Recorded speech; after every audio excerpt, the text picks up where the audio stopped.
Jelasnya kamu butuh respon dari eksternal untuk bisa dapetin bahwa oh ternyata dampaknya positif. Tapi terlepas dari itu semua, kamu secara intrinsik pun bakal tetap lakuin, walaupun kamu tahu nggak ada yang bakal tepuk tangan. Itu susah banget. Karena kebanyakan umur 20-an pengen ngelakuin sesuatu yang orang-orang udah tepuk tangan.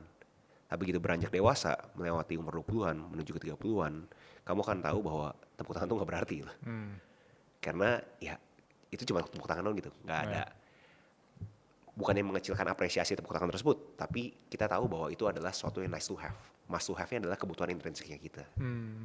Consistency is hard when no one is clapping for you. Jadi kayak ada orang yang mau ngelakuin sesuatu yang bikin mereka konsisten. Mungkin kalau di konteksnya aku dan Ko Agus yang kita itu ingin berkontribusi di dunia edukasi di Indonesia, terutama dalam konteksnya kreatif.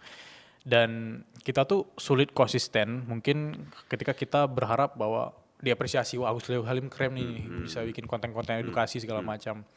Itu bisa kita berhenti di tengah jalan kalau kita nggak ada yang apresiasi kan. Tapi kalau kita bisa konsisten, kita tahu goalsnya apa, kita tahu titik yang dimana bikin kita semangat itu apa. Aku yakin setiap orang yang punya titik atau jalan yang menghadapi proses sabar ini, mereka bisa mencapai tujuannya. Aku yakin sekuat itu gitu. Setuju banget sih. Tapi konteksnya yang Agus ngomongin privilege dan non privilege tadi itu justru lebih ribet kalau kita ngomongin orang-orang yang sebenarnya punya trauma di masa lalu. Orang-orang yang punya trauma di masa lalu itu sebenarnya punya hambatan besar untuk mereka itu bisa berkembang kok. Karena aku punya salah satu teman aku yang dia udah punya privilege.